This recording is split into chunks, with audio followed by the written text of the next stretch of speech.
Hello दोस्तों, क्या हाल है। तारीख आज 13 जुलाई 2025, दिन संडे रविवार हो गया, हिंदी तिथि तृतीया। और आइए बात करते हैं आज के मुख्य समाचार में देश भर की तमाम बड़ी खबरों पर नजर डालते हैं। देखिए, पहली अच्छी खबर, भारत की आयुष प्रणाली ने हासिल की बड़ी उपलब्धि। WHO की रिपोर्ट में भी विशेष स्थान मिला है। विश्व स्वास्थ्य संगठन WHO ने अपनी एक रिपोर्ट में भारत की पारंपरिक चिकित्सा प्रणालियों, विशेष रूप से आयुष प्रणालियों के साथ AI में भारत के अग्रणी प्रयासों को मान्यता दी है। इस रिपोर्ट में भारत के आयुर्वेद, सिद्ध, यूनानी सेवा, रिग्पा वगैरह को नवाचारों में शामिल किया गया है। और HDFC की भी एक रिपोर्ट सामने आ रही है कि देश में उपभोक्ता आधारित क्षेत्रों का विकास मिला जुला रहने का अनुमान है। HDFC सिक्योरिटीज ने यह दावा किया है। चलिए खबर देखिए, पाकिस्तान और रूस ने स्टील मिल्स परियोजना बहाल करने के लिए एक समझौते पर हस्ताक्षर किए। वहीं फाइनेंशियल ईयर 2026 की पहली तिमाही में भारत के फार्मा सेक्टर की आय बढ़ेगी, लेकिन एबिटा मार्जिन में गिरावट की आशंका है, रिपोर्ट में दावा किया जा रहा है। चलिए अगला अपडेट देखिए, चारधाम के जैसे ही उत्तराखंड के प्रमुख मंदिरों पर भी अब यात्रियों को रजिस्ट्रेशन करवाना होगा। जल्द ही उत्तराखंड की पुष्कर सिंह धामी सरकार ये नई योजना, नई व्यवस्था लागू करने जा रही है। मुख्यमंत्री धामी ने कहा कि श्रद्धालुओं की बढ़ती संख्या को देखते हुए ये कदम उठाया जा रहा है। वहीं देखिए, असम के मुख्यमंत्री हेमंत बिश्व शर्मा ने भारत के पहले एक्वा टेक पार्क का उद्घाटन किया। इससे राज्य में युवाओं को रोजगार के नए अवसर मिलेंगे। प्रदेश में मछली उत्पादन को बढ़ावा देने के लिए असम के सोनापुर में ये भारत का पहला एक्वा पार्क उद्घाटन किया गया। चलिए बड़ी खबर देखिए, अमेरिकी राष्ट्रपति डोनाल्ड ट्रंप ने अब मेक्सिको और EU यानी यूरोपियन यूनियन पर भी अपना गुस्सा निकाला। 30% टैरिफ लगाने का ऐलान किया। बोले कि 1 अगस्त से ही ये लागू होगा। और ये टैरिफ लगाते हुए ट्रंप ने कहा कि अगर इन देशों ने जवाबी कार्रवाई की तो और भी ज्यादा टैक्स लगाने की धमकी दी। और वहीं म्यांमार देश ने तो ट्रंप के 40% टैरिफ लगाने पर खुशी भी जताई। यहाँ के सैन्य नेता बोले कि हमारे लिए सम्मान की बात है। ट्रंप के लीडरशिप की भी तारीफ की। और एक रिपोर्ट सामने आ रही कि विमानन उद्योग को FY26 में यानी वित्त वर्ष 2026 में 30 अरब के घाटे की संभावना है। भारत के विमानन उद्योग को लेकर ये लेटेस्ट रिपोर्ट सामने आई। वहीं देखिए, देश की राजधानी दिल्ली में बड़ा हादसा हो गया। 4 मंजिला इमारत ढही, जिसमें मरने वालों का आंकड़ा 6 पहुंच चुका है। साल भर के बच्चे समेत 8 लोग गंभीर रूप से जख्मी हो गए। और ऐसे हादसे अक्सर बारिश के मौसम में होते हैं। और देश भर में अभी मानसून का कहर भी काफी ज्यादा चल रहा। ये देख सकते हैं आप कुछ तस्वीरें भी। उत्तर प्रदेश के चित्रकूट में भी बाढ़ जैसा माहौल देखा जा रहा। सड़कों पर 3 से 5 फीट तक पानी भर गया। छत्तीसगढ़ में नदी से कुछ युवकों का रेस्क्यू किया गया। हिमाचल के मंडी में फिर से लैंडस्लाइड हुआ। 250 सड़कें बंद पड़ी हैं। और भी दोस्तों आगे बताऊंगा मैं आपको पूरे मौसम समाचार विस्तार से। फिलहाल देखिए अगला update, one nation one election को लेकर अगली मीटिंग 30 जुलाई को होने की संभावना है। पूर्व मंत्री बोले कि संविधान में नहीं बल्कि जन प्रतिनिधित्व अधिनियम में बदलाव काफी जरूरी है। चलिए खबर आ रही, देश के प्रधानमंत्री नरेंद्र मोदी ने 51,000 युवाओं को नियुक्ति पत्र सौंपे। और इस दरमियान PM मोदी ने कहा कि देश के युवा बनेंगे विकसित भारत के सिपाही। 16वां रोजगार मेले का आयोजन हुआ बीते दिन। और इसी के अंतर्गत प्रधानमंत्री ने 51,000 जॉब लेटर बांटे हैं। और कहा कि युवाओं का कौशल ही भारत के भविष्य की सबसे बड़ी पूंजी है। अब तक इन 16 रोजगार मेलों में 9.5 लाख से भी ज्यादा युवाओं को रोजगार मिल चुका है। और वहीं देखिए, भारत के लिए बड़े गर्व की बात, मराठा मिलिट्री लैंडस्केप यूनेस्को के विश्व धरोहर की सूची में शामिल हुआ। और भारत की सांस्कृतिक विरासत की इस उपलब्धि पर PM मोदी बोले कि हर भारतीय गदगद हुआ। इसके अलावा भी इस लिस्ट में मराठा काल के 12 किले वर्ल्ड हेरिटेज साइट में शामिल हुए हैं। लिस्ट में सिंधु और शिवनेरी जैसे दुर्ग भी शामिल हैं। रायगढ़ में छत्रपति शिवाजी का राज तिलक हुआ था। मराठा काल के कुल 12 किलों को यूनेस्को की वर्ल्ड हेरिटेज साइट में शामिल किया गया, जिसमें 11 किले महाराष्ट्र के हैं और एक तमिलनाडु का किला भी है। चलिए अगला अपडेट देखिए दोस्तों, नामीबिया से लाई गई एक और चीता नभा की मौत हो गई। शिकार के दौरान इसके 2 पैर टूट गए थे। कुनो नेशनल पार्क में अब टोटल 26 चीते बचे हैं, जिनमें से 17 भारत में जन्मे हैं। और कोरोना पर बड़ी खबर आ रही कि भारत में फिर से तेजी से फैलने लगा कोरोना का नया वेरिएंट XFZ। अब तक इसके 206 मामले सामने आ चुके हैं। बुजुर्गों और बीमार लोगों को इसका सबसे ज्यादा खतरा है। ये देख सकते हैं आप भारत के मानचित्र में कि कोविड-19 के XFZ वेरिएंट के कहां कितने मामले केस अभी सक्रिय चल रहे हैं। देश के हेल्थ एक्सपर्ट का कहना है कि कोविड-19 के इस नए वेरिएंट से संक्रमित होने का खतरा इसलिए ज्यादा रहता है क्योंकि ये नया वेरिएंट हमारे शरीर में इम्यून सिस्टम को चकमा दे सकता है। इससे बच निकलने की क्षमता है इसके पास, तो आप भी सावधान रहे, है ना। चलिए अगला अपडेट देखिए, ऑटो इंडस्ट्री से खबर आ रही, टोयोटा ग्लेंजा का नया एडिशन लॉन्च हुआ। इसके हर वेरिएंट में अब आपको 6 एयरबैग मिलेंगे सेफ्टी के लिए और इसकी कीमत 7 लाख से भी कम है। वहीं खबर है, राजस्थान रत्नाकर के स्वर्ण जयंती वर्ष के मौके पर आज 13 जुलाई को भारत मंडपम में दिल्ली प्रगति मैदान में भव्य सम्मान समारोह का आयोजन होगा। और पूर्व राष्ट्रपति रामनाथ कोविंद इस आयोजन में मुख्य अतिथि होंगे। वहीं भाषा विवाद को लेकर देखिए, आंध्र प्रदेश के डिप्टी CM बोले कि तेलुगु भाषाओं में अगर माँ है तो हिंदी इसी की मौसी है। साउथ फिल्मों को हिंदी में डब कराकर पैसा कमा रहे हैं, ये कैसा दोहरा रवैया है। पवन कल्याण ने भी हैदराबाद में राजभाषा विभाग के दक्षिण संवाद स्वर्ण जयंती समारोह में ये बयान दिए। उन्होंने कहा कि हमने IT सेक्टरों में अवसरों का फायदा उठाने के लिए इंग्लिश सीखी है, तो हिंदी से क्या नुकसान है, इसे सीखने के भी अपने फायदे हैं। ये आंध्र प्रदेश के डिप्टी CM भी हैं। चलिए अगला अपडेट देखिए, छत्तीसगढ़ में 23 नक्सलियों ने आत्मसमर्पण किया। 1 करोड़ का इनाम था घोषित, कईयों पर तो एक महिला नक्सली भी इसमें शामिल है। वहीं खबर आ रही कि फ्लिपकार्ट की नई सर्विस शुरू हुई। 40 मिनट के अंदर पुराना फोन बदलकर आपको नया हेडसेट दिया जाएगा। फ्लिपकार्ट कंपनी लोगों के स्मार्टफोन एक्सचेंज करने के तरीके को नया शेप देना है और कंपनी ने अब अपने फ्लिपकार्ट मिनट्स प्लेटफॉर्म प्लेटफॉर्म के तहत एक्सप्रेस एक्सचेंज सर्विस शुरू की है। इस सर्विस के तहत ग्राहक महज 40 मिनट के अंदर अपना फोन बदलकर नया फोन पा सकते हैं ना। फिलहाल इसको कुछ चुनिंदा शहरों में लॉन्च किया गया जैसे दिल्ली, मुंबई में। चलिए अगली बड़ी खबर देखिए। केंद्र सरकार ने सभी राज्य सरकारों को हिदायत दी और कहा कि सड़क सुरक्षा को लेकर लापरवाही बरत रही है राज्य सरकारें। बजट अलॉट होने के बावजूद भी व्हीकल लोकेशन ट्रैकिंग डिवाइस कई राज्यों में नहीं लगाए गए और अब सड़क सुरक्षा को लेकर राज्य सरकारों की उदासीनता पर केंद्र सरकार ने चिंता जताई। केंद्रीय सड़क परिवहन मंत्रालय ने निर्भया फंड से व्हीकल लोकेशन ट्रैकिंग डिवाइस लगाने के लिए बजट दिया, लेकिन ज्यादातर राज्यों ने इसमें रुचि नहीं दिखाई। हर साल लाखों लोगों की मौतें सड़क हादसों में हो जाती हैं, जिसका मुख्य कारण है यातायात के नियमों का उल्लंघन करना। तो अब सभी राज्यों को सड़क परिवहन एवं राजमार्ग मंत्रालय की तरफ से सख्त निर्देश दिए गए कि अपने अपने राज्यों में पब्लिक ट्रांसपोर्ट में सड़क सुरक्षा को लेकर ये डेवलपमेंट सुनिश्चित करें, है ना। चलिए खेल समाचार पर खबर देखिए। इटली ने पहली बार T20 वर्ल्ड कप के लिए क्वालिफाई किया। नीदरलैंड ने भी अपना स्थान पक्का किया। अगले साल भारत श्रीलंका में होगा टूर्नामेंट। वहीं खबर है मध्य प्रदेश उज्जैन में रोपवे के जरिए हर घंटे 2000 यात्री करेंगे सफर। 55 गोंडोले चलेंगे। निर्माण कंपनी के सीईओ बोले कि अगले साल 2026 के अंत तक ये प्रोजेक्ट पूरा हो जाएगा। ये मैप और लोकेशन में आप देख सकते हैं कि कहां इसका निर्माण हो रहा है। मध्य प्रदेश उज्जैन महाकाल मंदिर तक 1.7 किलोमीटर रूट पर कुल 3 स्टेशन बनाए जा रहे हैं। उज्जैन में रेलवे स्टेशन से महाकाल मंदिर तक सिंहस्थ को देखते हुए ये रोपवे का निर्माण किया जा रहा है। चलिए खबर देखिए। पंजाब में किला रायपुर ओलंपिक को विधानसभा से हरी झंडी मिली और पशु क्रूरता एक्ट में भी कुछ संशोधन किए गए। अब बेलों पर नहीं चलेगा डंडा और इन नए नियमों पर नए कानूनों पर राज्यपाल की मुहर लगना बाकी है। पंजाब के मशहूर किला रायपुर ग्रामीण ओलंपिक को दोबारा शुरू करने की तैयारी कर रही है भगवंत मान सरकार। चलिए खबर आ रही कि मध्य प्रदेश इंदौर में मेडिकल चेकअप कराने पहुंचे आसाराम बाबा। डॉक्टरों ने इको और हार्ट की जांच की। अनुयायी भी सुपर स्पेशलिटी अस्पताल पहुंचे। वहीं दोस्तों गुजरात अहमदाबाद प्लेन क्रैश मामले पर बीते दिन 15 पेज की रिपोर्ट जारी की पब्लिक की, जिसमें पता चला कि दोनों इंजन बंद हो गए थे टेक ऑफ के तुरंत बाद ही।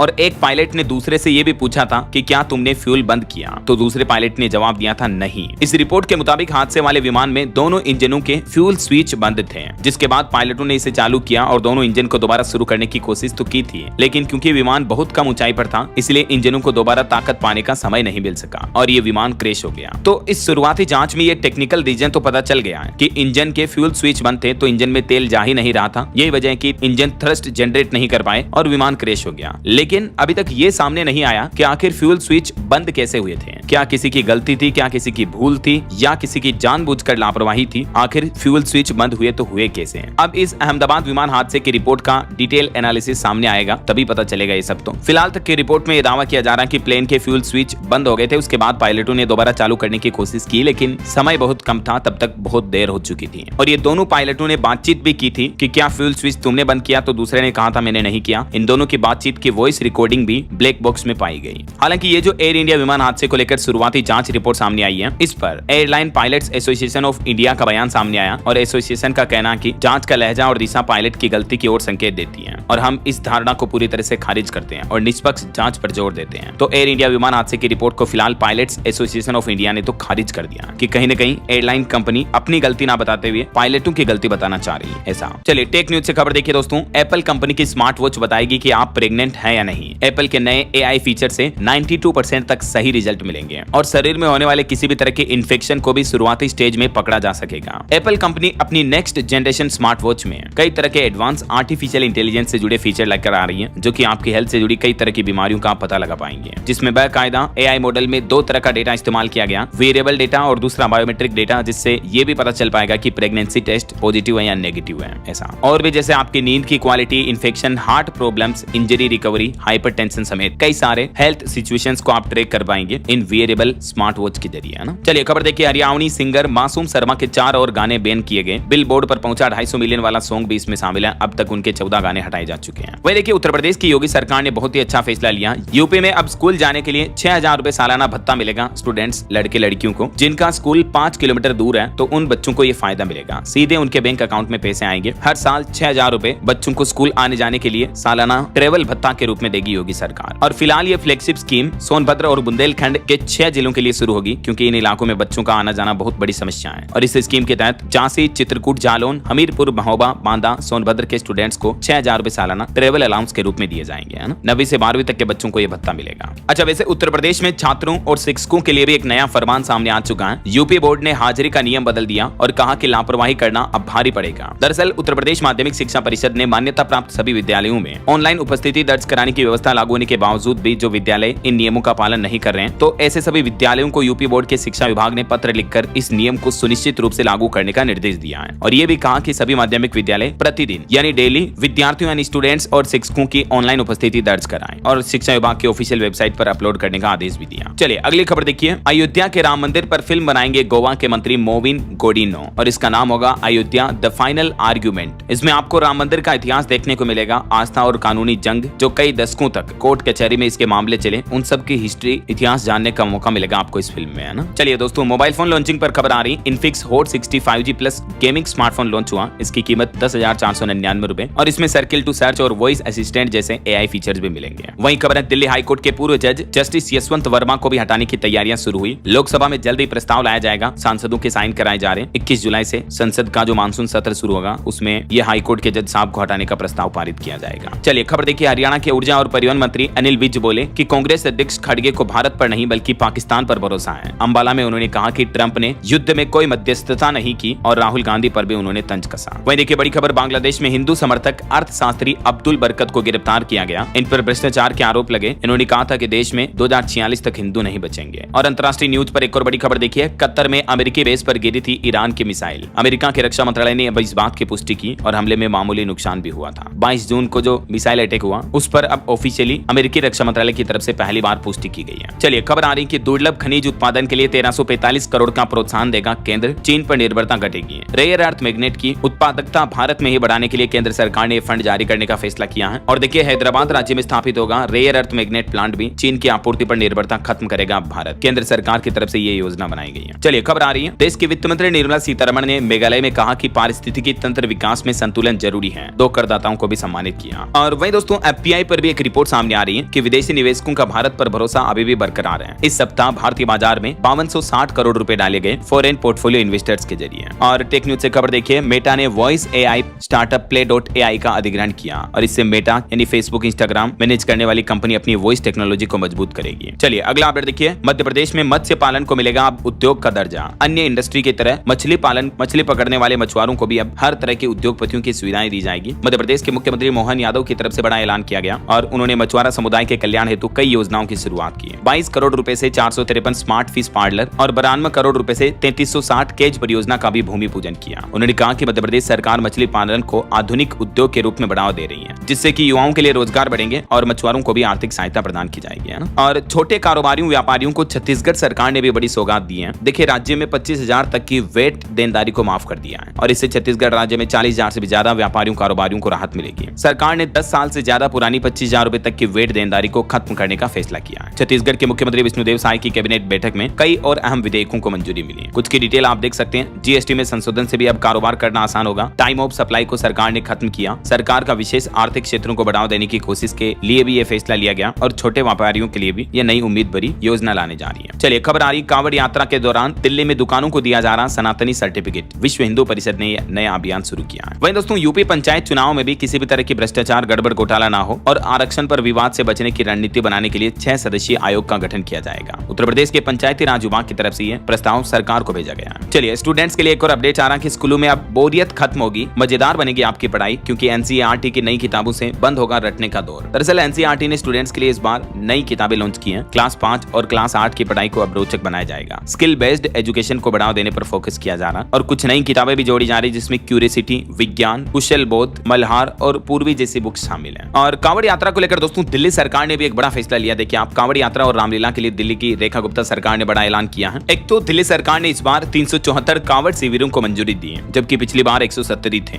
और सभी शिविरों को 1200 यूनिट मुफ्त बिजली भी मिलेगी। स्वास्थ्य और सफाई की व्यवस्था भी सुनिश्चित की जाएगी। रामलीला आयोजनों पर भी नीति बनेगी, बिजली और मैदान निःशुल्क होंगे। तो ये दिल्ली की मुख्यमंत्री रेखा गुप्ता सरकार की कैबिनेट बैठक में इन आयोजनों को लेकर कुछ बड़े निर्णय लिए गए। और वहीं दिल्ली वासियों के लिए एक और बड़ी खबर आ रही है। DDA एक और हाउसिंग स्कीम ला रही है जिससे आपको इन प्राइम लोकेशन पर भी फ्लैट लेने का मौका है। रोहिणी, पीतमपुरा, जसोला वगैरह इन स्थानों पर 177 आवासीय फ्लैट प्रीमियम आवास योजना 2025 की शुरुआत करने जा रही दिल्ली विकास प्राधिकरण। चलिए अगली बड़ी खबर देखिए। फास्टैग के साथ होशियारी दिखाने वालों की अब खेर नहीं, NHAI ने सीधे ब्लैक लिस्ट करने का फैसला किया है। दरअसल फास्टैग को लेकर अब नहीं चलेगा टैग इन हैंड का खेल। NHAI लूज फास्टैग यूजर्स को ब्लैक लिस्ट करेगा। इसका सीधा मतलब ये हुआ कि अगर आपने गाड़ी के सामने फ्रंट कांच पर फास्टैग स्टिकर नहीं लगाया रखा है तो आपका फास्टैग ब्लैक लिस्ट कर दिया जाएगा। हाथ से फास्टैग दिखाने वालों पर अब सरकार सख्त हुई और ये नए नियम जारी किए गए हैं। अगर आप भी गाड़ी चलाते समय फास्टैग का यूज करते हैं, जाहिर सी बात करते होंगे अगर आप 4 व्हीलर रखते हैं तो ये कुछ नए नियम की जानकारियां देख लीजिएगा स्क्रीन पर और इन नियमों का पालन करना अब अनिवार्य होगा, कंपलसरी होगा, है ना। बहरहाल फिलहाल अभी तो अपन कुछ और महत्वपूर्ण और काम की खबरें देखेंगे दोस्तों, लेकिन फिलहाल वक्त तो चला है आज के ताजा मौसम समाचार जानने का। और हाँ, एक छोटी सी रिक्वेस्ट आपसे ये है कि अगर आप DLS न्यूज चैनल से अभी तक भी जुड़े नहीं हो तो जुड़ जाइए, चैनल को सब्सक्राइब करके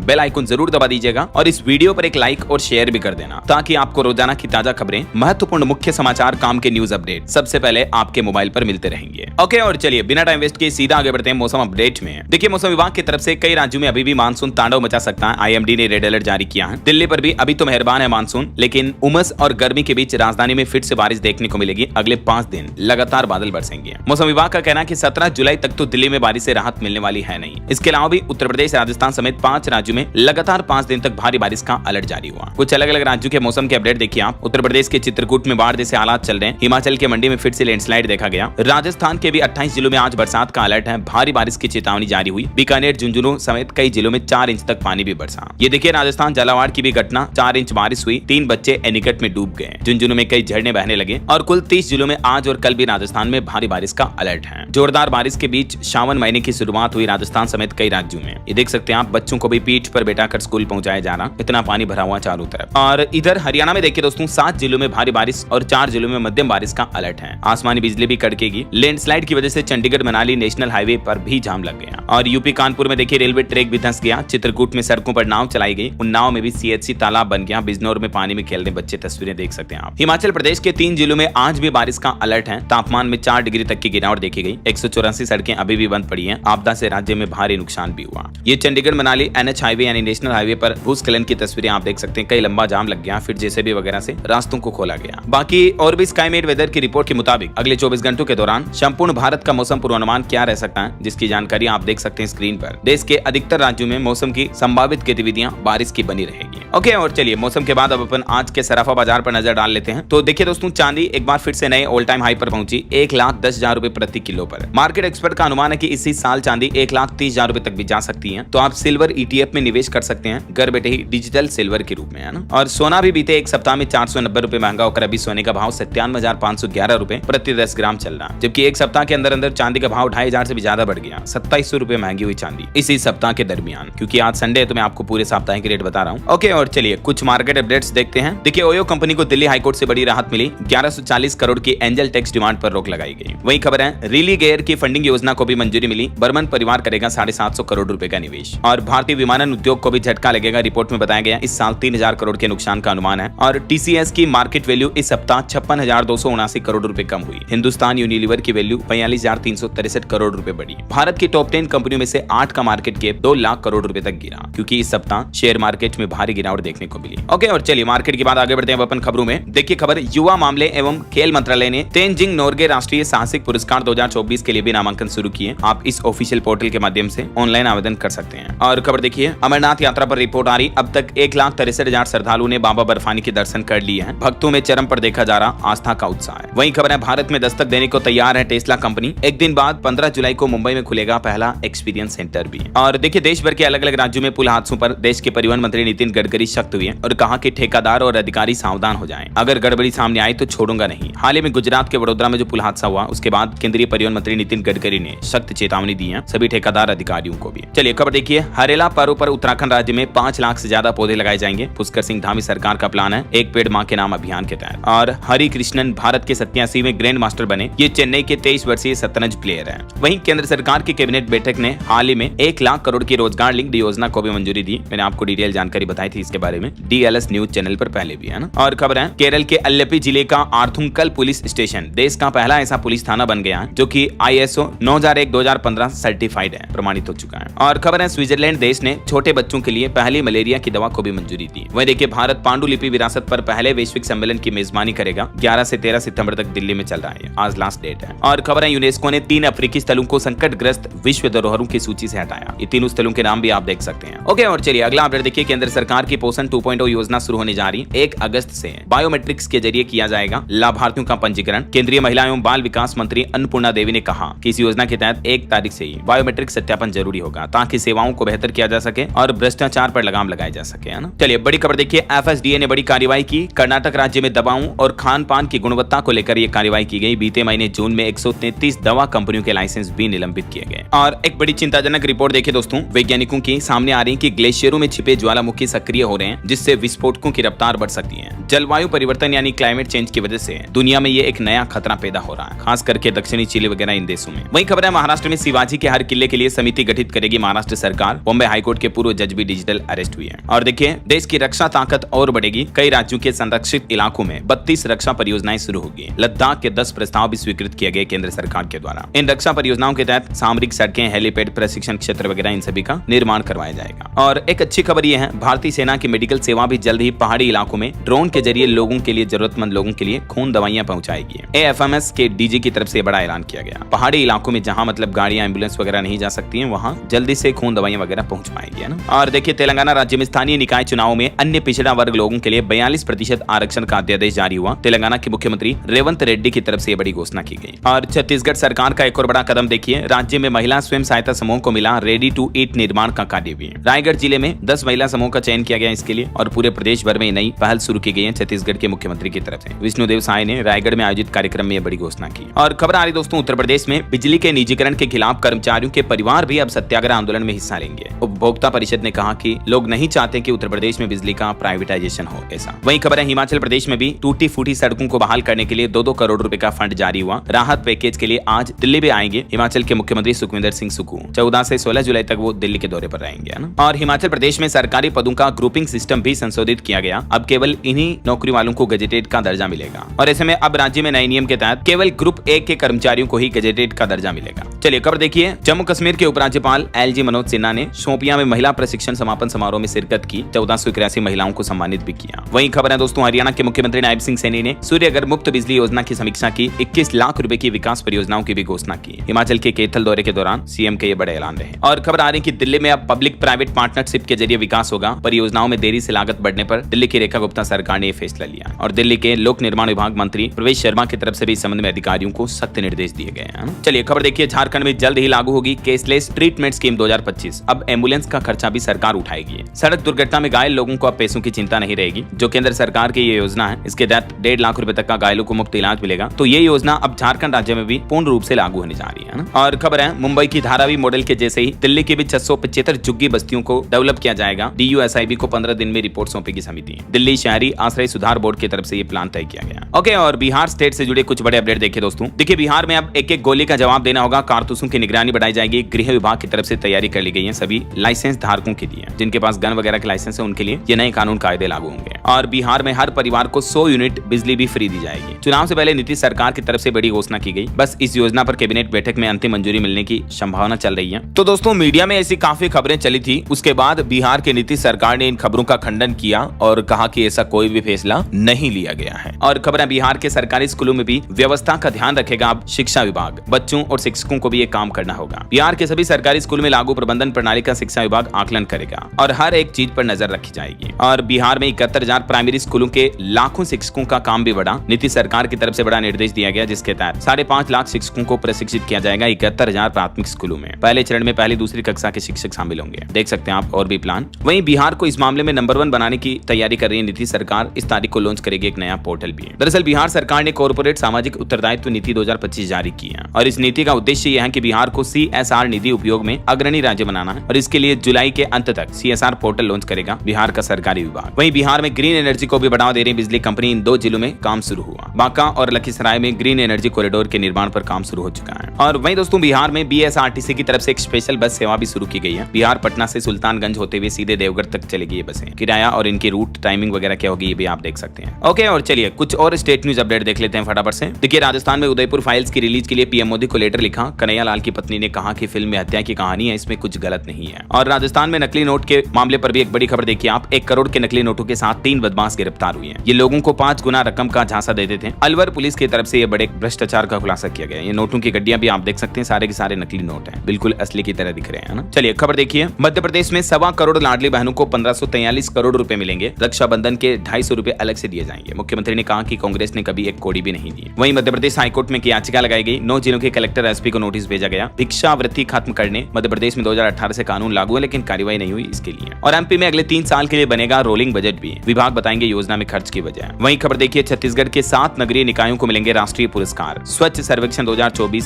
समेत अलग अलग पुरस्कार दिए जाएंगे। 17 जुलाई को देश की राष्ट्रपति द्रौपदी मुर्मू नई दिल्ली में रायपुर, बिलासपुर और अंबिकापुर को सम्मानित भी करेगी। करेगी। और खबर देखिए छत्तीसगढ़ में बोर्ड परीक्षाओं में बेहतर प्रदर्शन करने वाले स्कूलों को भी अब सरकार इनाम देगी। जैसे बिलासपुर में 100% रिजल्ट आने पर 2 लाख रुपए मिलेंगे, 95% रिजल्ट आए तो स्कूलों को 1 लाख रुपए दिए जाएंगे, शिक्षकों को भी सम्मानित किया जाएगा। जिला प्रशासन की तरफ से निर्देश जारी किए हैं। और छत्तीसगढ़ सरकार SCR प्राधिकरण बनाएगी। छात्र स्टार्टअप नीति को भी मंजूरी मिली। नवा रायपुर, दुर्ग, भिलाई मिलाकर के स्टेट कैपिटल रीजन बनाने की दिशा में छत्तीसगढ़ सरकार ने बड़ा कदम उठाया। और छत्तीसगढ़ में बिजली उपभोक्ताओं को भी बड़ा झटका लगने वाला। घरेलू बिजली बिल के यूनिट में 20 पैसे प्रति यूनिट बढ़ोतरी होने जा रही है, यानी बिजली अब महंगी मिलेगी। 500 यूनिट पर अगस्त के महीने से अगले महीने से 45 रुपए ज्यादा बिजली बिल आएगा। और भी ये टेबल में आप डिटेल देख सकते हैं, अलग अलग यूनिट रेंज में अब आपको कितने ज्यादा पैसे चुकाने पड़ेंगे, है ना। और खबर है दोस्तों, उत्तर प्रदेश में 40,000 करोड़ की बिजली लूट का मामला सामने आया। निजीकरण की आड़ में जनता के बकाये पर मुनाफा कमाएगी अब कंपनियां। वहीं रेलवे से खबर आ रही है, झारग्राम धनबाद एक्सप्रेस ट्रेन 14 व 16 तारीख को रद्द रहेगी। और देश के राष्ट्रपति द्रौपदी मुर्मू भी IIT धनबाद आ रही झारखंड में। 45वें दीक्षांत समारोह में मुख्य अतिथि होंगी वो। 2000 स्टूडेंट्स को डिग्रियां भी बांटी जाएगी। 1 अगस्त को झारखंड धनबाद दौरे पर आएंगी वो। और झारखंड में आज भी भारी बारिश और बिजली का अलर्ट है। साइक्लोनिक सर्कुलेशन की चेतावनी, 4 दिन बारिश का तेज माहौल बना रहेगा। झारखंड रांची में आकार लेंगे 5 और फ्लाईओवर, ट्रैफिक व्यवस्थाएं बेहतर होगी।